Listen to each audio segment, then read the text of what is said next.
And I have the pleasure of introducing Chris Henderson, president of Lumos, okay, Clean Energy Advisors. Chris Henderson is Canada's preeminent clean energy advisor to Aboriginal communities.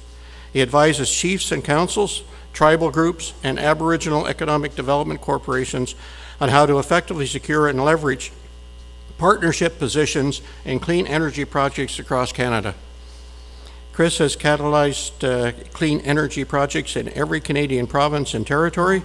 His book, Aboriginal Power, was published in 2013. Did you bring some free copies? No. Is that? Ah, there it is. It's not free, so take note. Okay, Chris, welcome. Thanks, man. Thank you, Don, and thank you for inviting me, Justin. I really appreciate being here. I always find when people clap at the start of a presentation, they hope the speaker will be short. When they clap in the middle, they hope you'll be done soon. And when they clap at the end, they're thankful you're finally done. You know, awareness of issues is an affirmation of personal responsibility. Learning is an embrace of human curiosity. And conversation is the essence of community.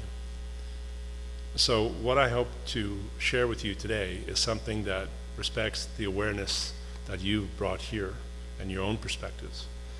The learning you've been going through today with the symposium and yesterday. But really what I'd really like to do mostly is to have a conversation with you about energy.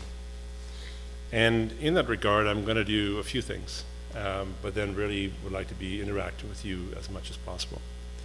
I'm going to talk about energy, its past, present, and future, and hopefully we'll share some insights that you're like, boy, I didn't know that. Two is, I want to talk about how the essence of the power of energy and what it can mean for our communities and our lives. I want to share with you some stories, the stories of my work with Indigenous communities from coast to coast to coast in this country, on how they are embracing a clean energy future. But given the timing, I also want to talk about politics. And finally, really, perhaps the most important is to interact with you for a year in the near north about what that means for you, your lives, your families, your communities, and the prosperity that we all aspire to. That's what I want to do, but first I really should share what my personal journey and background is so you have a sense of my biases and the perspectives I bring. Saying Jocelyn, my life has been full of failure. And the first one is that I didn't make right wing for the Montreal Canadiens.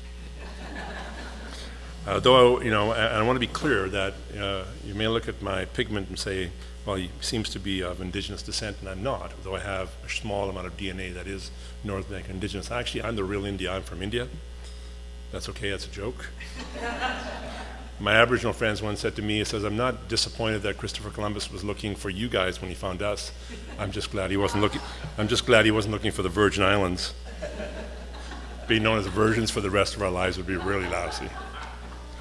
My second failure was that I finished university and I was on my way to do an MBA at Harvard. I thought I was going to run IBM, and along the way I had a brain tumor, which was successfully operated on. My first career was in healthcare. I was a hospital administrator. I ran the Royal Ottawa Hospital at 28 and did that for about 8 or 9 years. But then I said to myself, whoa, and this is partly due to my partner Andrea's perspectives, and she said, what are we doing to promote health, not treat illness? And so I left a hospital career, and my father shook his head and wondered why, to look at preventing ill health through a better environment.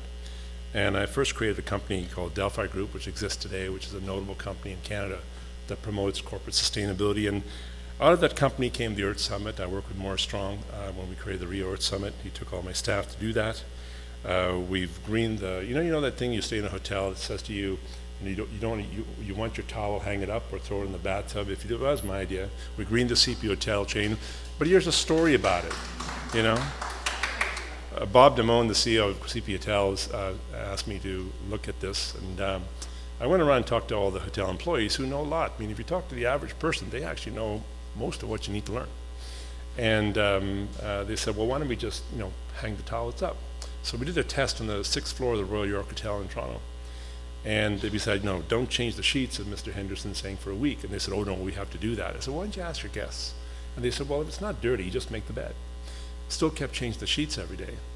And we found out there were women largely who were in those housekeeping roles who were illiterate in English because they were Portuguese and Italian women, and they were concerned about their jobs.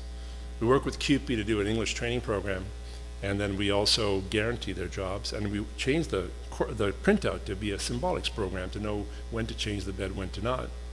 That change alone saves the Royal York Hotel $600,000 a year. It saves every hotel that size $600,000 a year, and that means water, heating water, detergent, phosphate, and things like that. So I did that for about 20 years, working on corporate sustainability. But the other thing we did in that time was climate change, and I was sharing this story this morning over breakfast with some of our colleagues.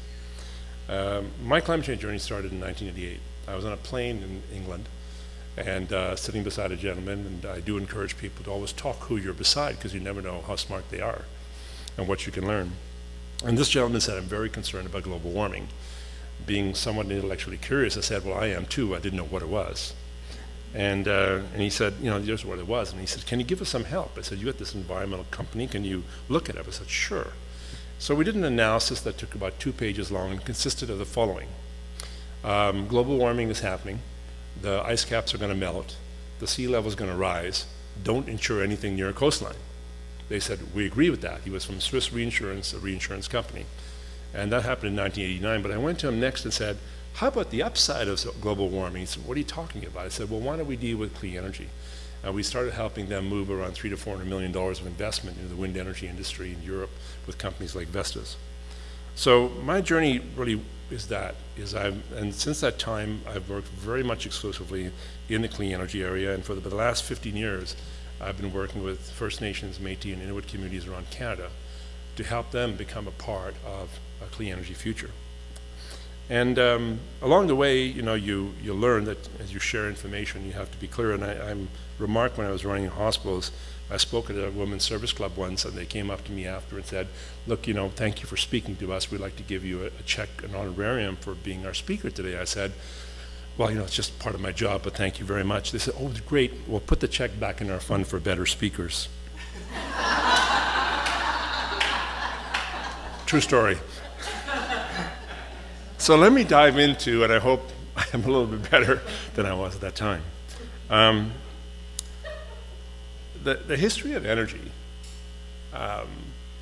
is one of chaos.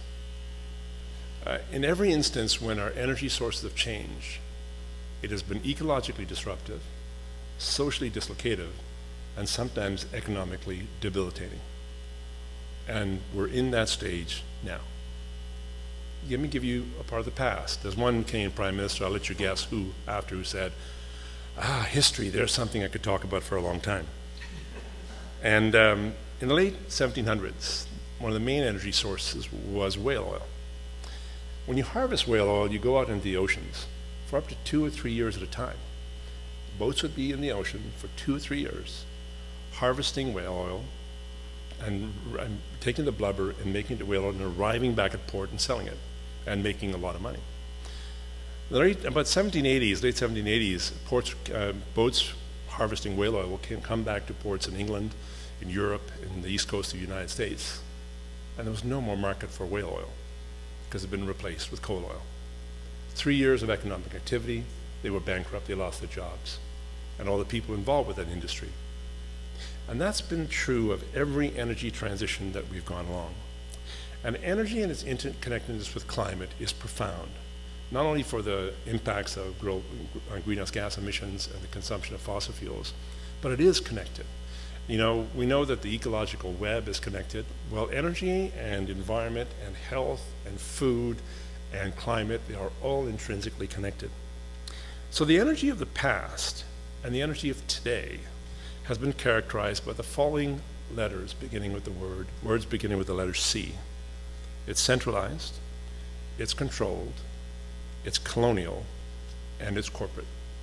So if you think about that in terms of your lives and the energy you consume, be it the gas you might buy if you're on natural gas, be it the power you're consuming from Hydro One or OPG or whoever it might be, or the gas you buy for your car.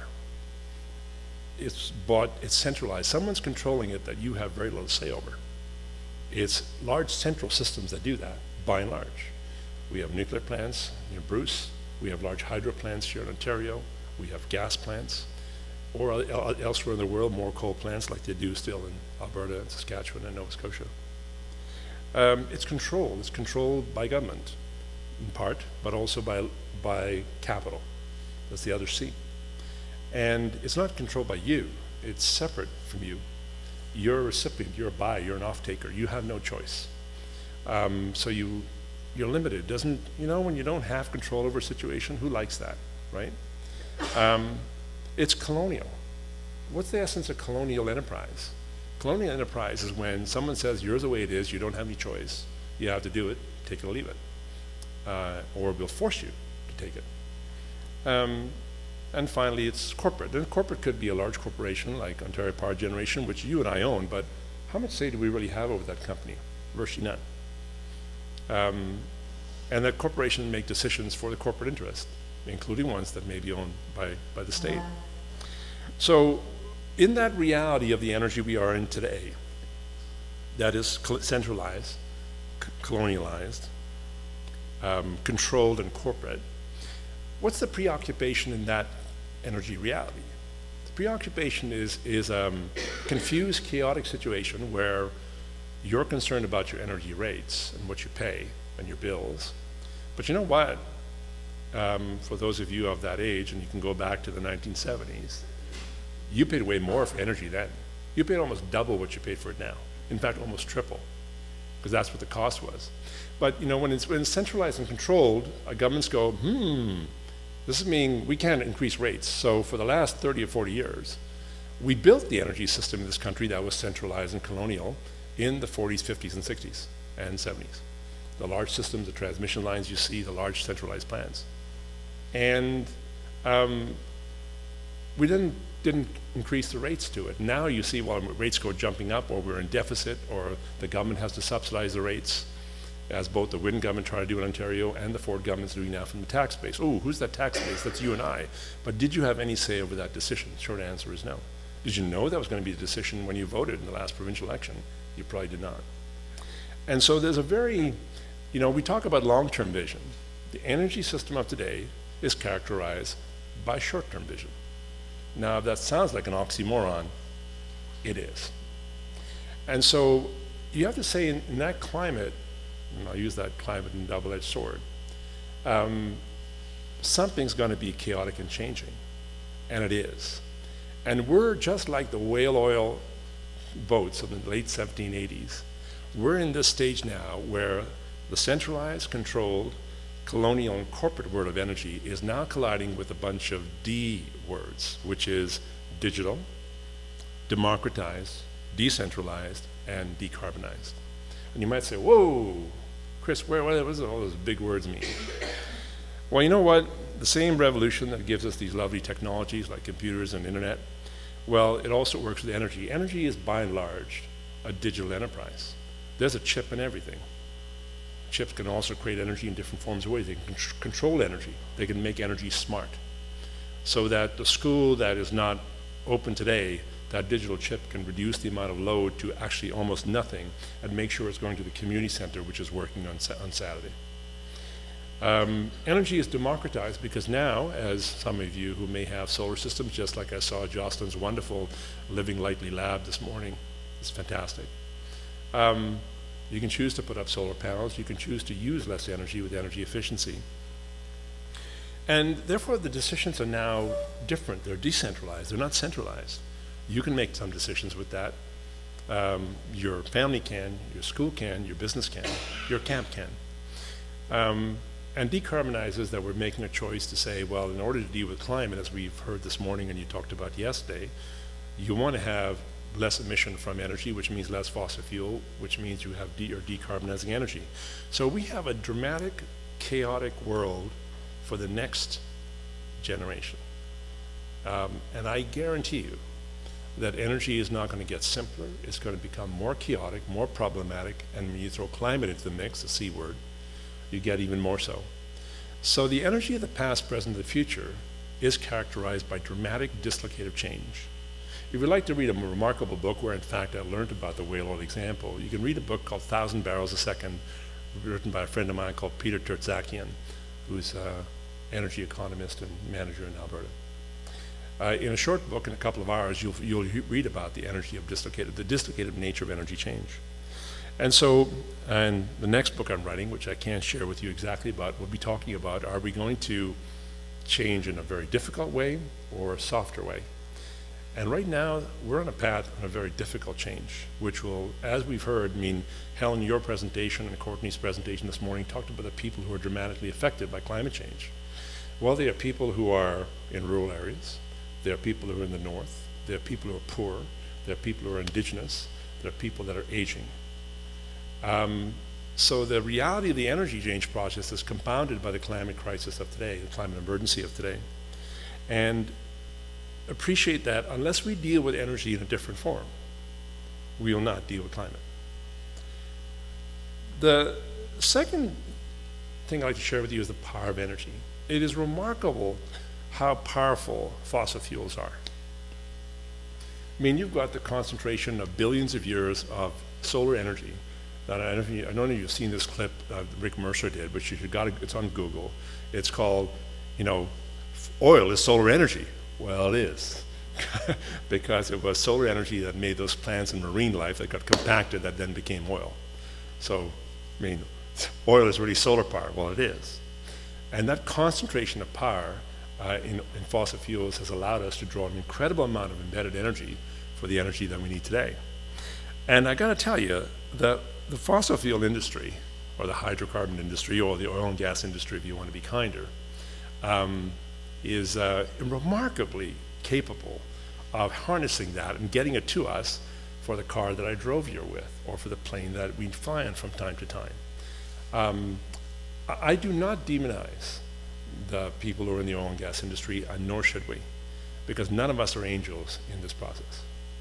But recognize that it has given us many things that are really effective. And therefore, the energy process of the C words, that is the energy of today, to the D words, that the energy of tomorrow, is a transition process. And so therefore, we have to recognize that there's a certain power of energy that we've been reliant on. How do we create the same kind of power with the energy that we're moving to? Because that is the only way we will deal with the climate crisis. So let me tell you some stories. I work with indigenous communities, and literally I can go from Nunatsiavut, the east north coast of Labrador, to northern Ontario, to Iqaluit, to the prairies to the north, to the west coast. And it's a remarkable gift I've been given by fate to work with people who become my brothers and sisters. One is the community of Kiashki Zaging and Anishinabek, which is also known as Gull Bay First Nation, which is on the western shores of Lake Nipigon. When we needed power in this C culture of today of energy, centralized, controlled, corporate, they decided to put dams at the exits of Lake Nipigon. And I always say, they always say there are 5 Great Lakes. I think there are 15 Great Lakes, and they include Lake Nipigon, Lake Winnebago, Lake Winnipeg, Great Slave Lake, Great Bear Lake. We have 12 Great Lakes, not 5. When they raised the water levels in Lake Nipigon, it flooded the shores of that community, Gull Bay. They flooded the graveyard. I have pictures of the coffins of young babies that were being picked up by the elders when that happened. So Gull Bay happens to be a remote community, happens to be off the grid. It's too far away from the provincial grid to be connected. So therefore, Gull Bay worked out a deal with Ontario Power Generation, formerly Ontario Hydro, who built those dams, said, let's do something different. So this July, we commissioned a solar project on the Gull Bay First Nation that is reducing 35% of the diesel fuel they rely on for energy. A project that's now 100% owned by the Gull Bay First Nation. It's created jobs in that community. It's reduced their reliance on diesel power. In fact, when we started the system operating in July, we didn't hear, the community got quiet because the diesel motors went off for the last 2 months. They weren't on anymore.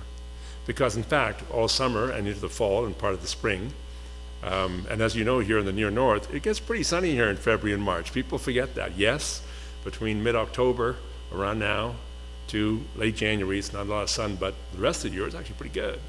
And the summer, it's great. And so the Gulf Bay First Nation has been able to replace all that, replace a lot of that with solar energy. As I come to the near north, I've spent a bit of time here because I have a home community. I'm blessed that I'm an honorary member of a number of First Nation and Métis Inuit communities. I like my names, by the way. They give me nicknames. So in Inuktitut, my name is Weekris, which actually means tall Chris, because I'm about a foot taller than all the Inuit friends I work with. My prairie names are my favorite, though. I'm called Point of the Spear or Lightning, because I negotiate for them and on their participation with clean energy projects. But the one that's most embarrassing is the name that the Dokis First Nation up in the French River gave me, which is on Indian time because I'm often late, as I was last night and why I missed supper. The Dokis Nation is intriguing. So the Dokis Nation on the French River is the highway of Canada. It connected the Ottawa River watershed with the Great Lakes watershed. It's the route that Ojibwe guides showed Champlain and Etienne Brulé how to traverse the highway. I always liked that Etienne Brulé and Champlain discovered the French River by the Ojibwe guys who showed them where it was.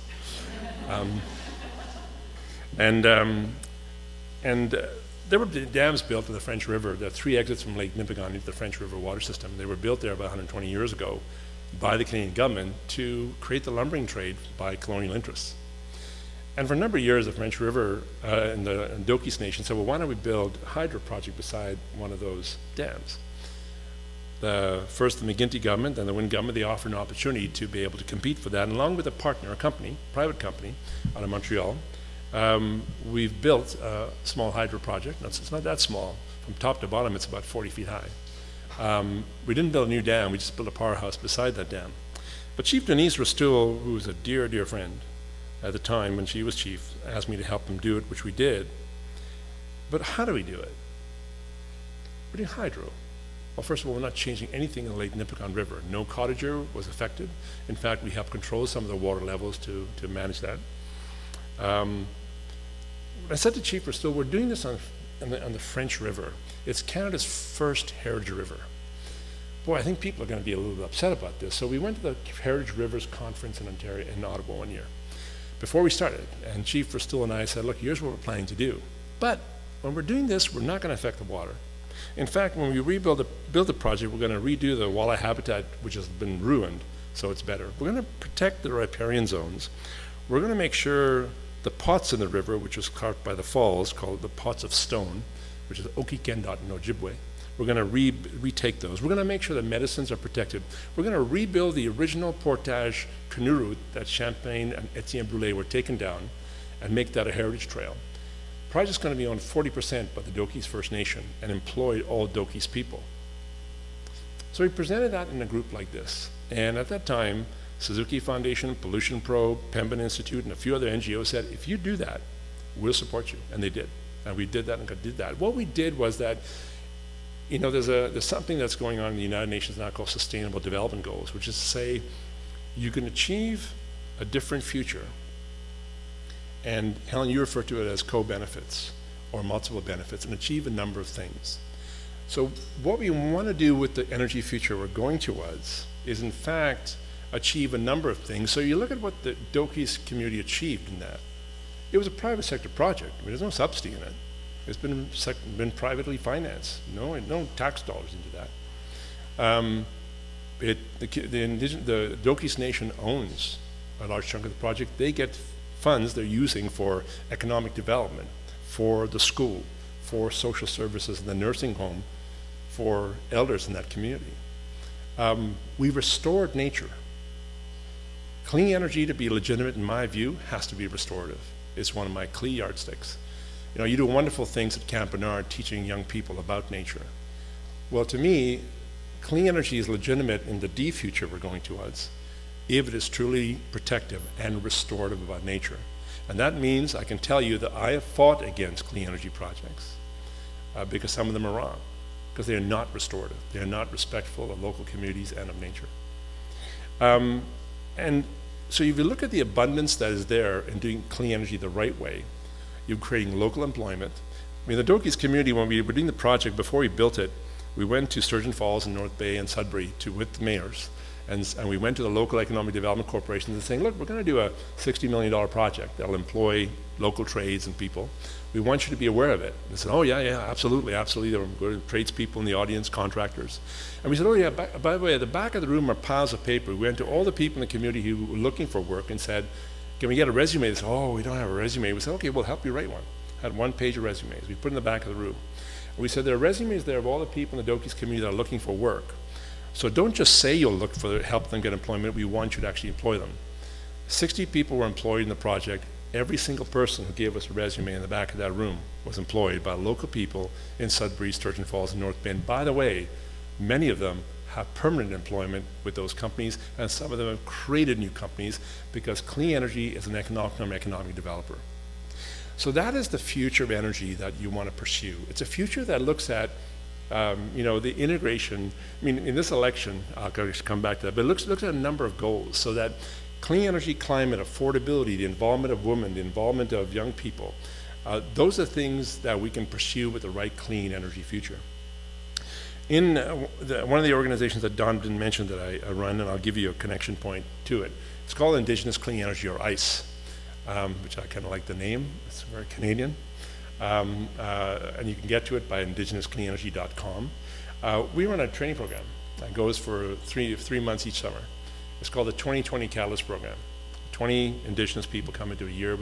For 3 months with 3 one-week intensive sessions around the country, we teach them about clean energy, often taught by mentors like my friend Denise Rustul from the Dokis Nation. And they've embraced this future. So when I'm telling stories about Gull Bay and Dokis, it's not artificial. That's one of the reasons I've written my book, Aboriginal Power, is to tell the stories of change. And by the way, yes, I have enough books, I think almost for all of you. I want you to walk away with it because I'm not taking them back to Ottawa. But if you got a few bucks, I want you to give them to Jocelyn because they're going to go to Camp Bernard, not to me, because I want to support kids going to Camp Bernard. So if you got 10 bucks or 20 bucks, put the money there. But here's what's happened in the last 15 years as a result of doing this.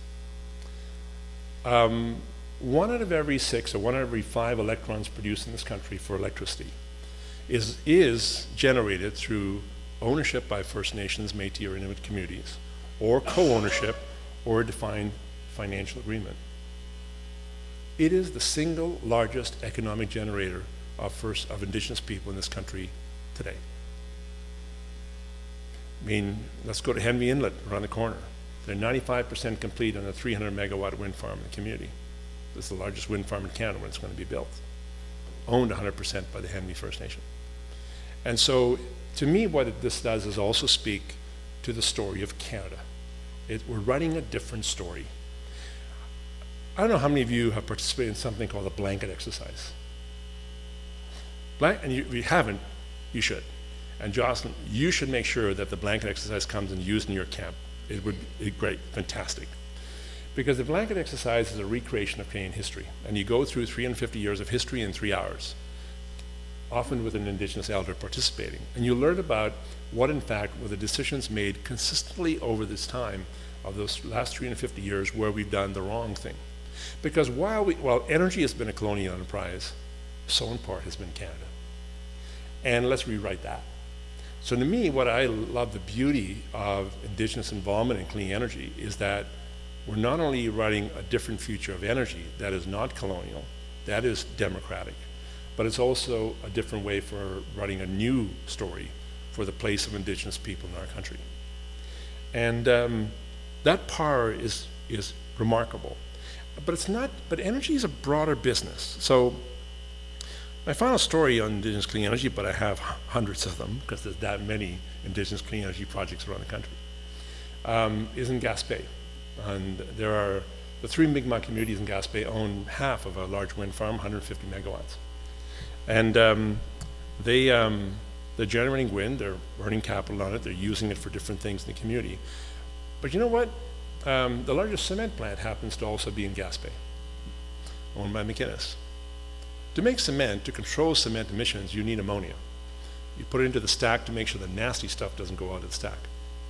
So 3 times a week, a double tractor trailer takes liquid ammonia from Sarnia and drives all the way down the 401, all the way down the Quebec South Shore, all the way to Gaspé.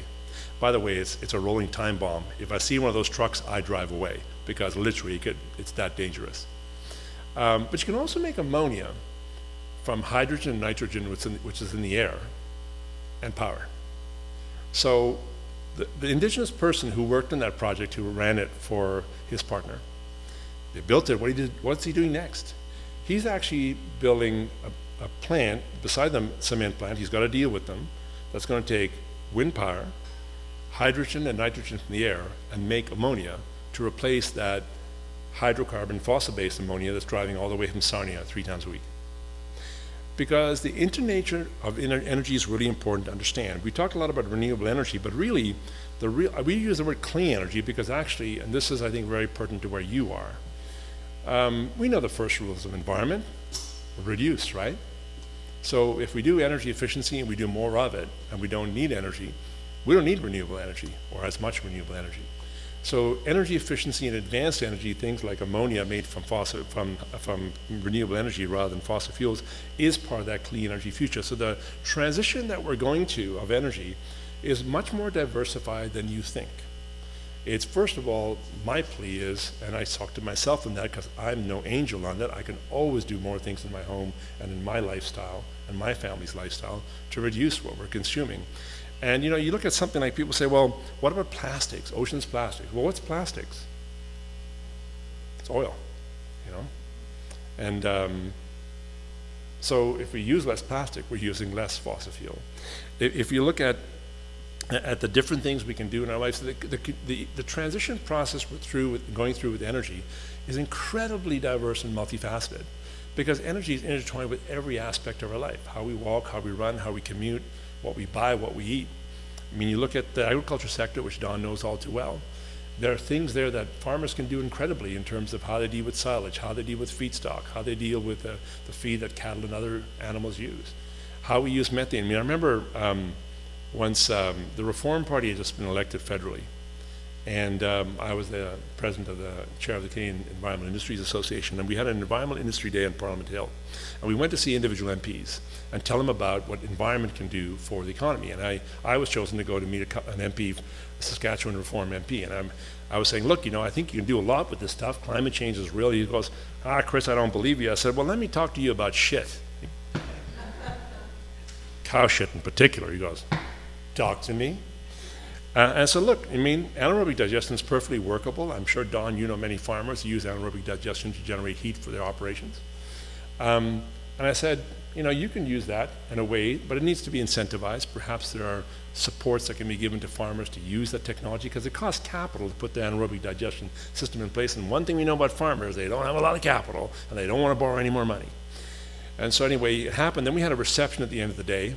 I go into the reception place, and the Reform MP says, Chris, get the hell over here. I got a whole bunch of Reform MPs that want to know about shit. So I was like, okay. Which then gets me to politics, where we are today in this election. If you go to the pollsters, I'm not talking about shit, I'm talking about politics, just to be clear. Just want to say. Or maybe it's bullshit, but we won't talk about that, will we? All right. You know, the pollsters say there are 3 things that are important in this election to Canadians: affordability of life.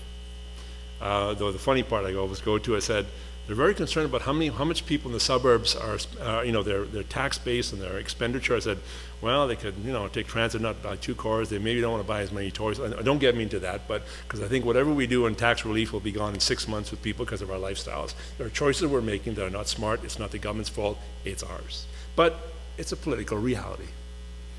We all know about frugality. I love the word frugality. It's my favorite F word.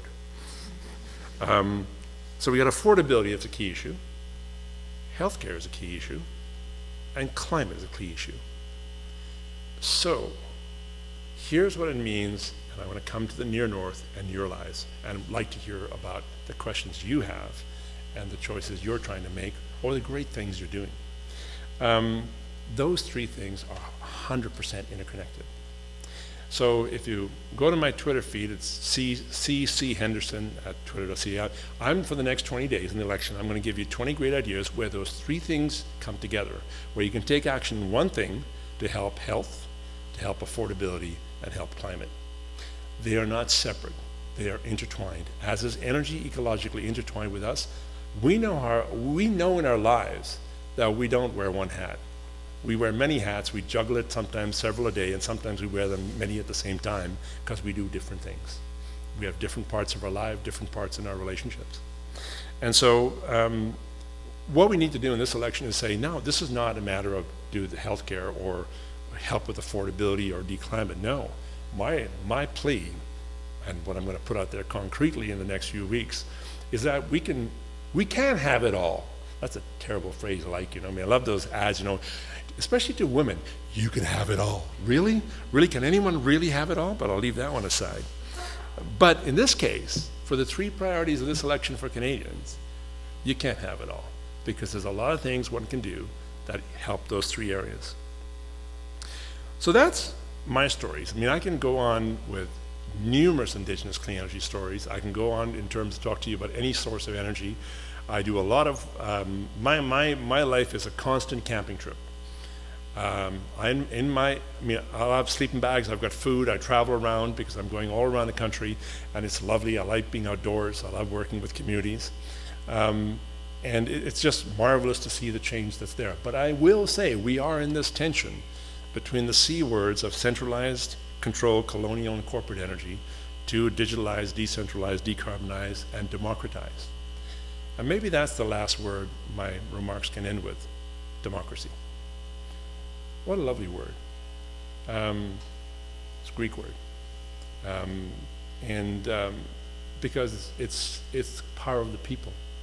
And I want you to put on your agenda to keep an eye on the Aboriginal People's Television Network, because starting in October, there's going to be a TV series called Power of the People, where you'll see the videos and hear the stories, because I'm simply a channel of the hundreds and thousands in the tree of Indigenous people working in this space for a clean energy future.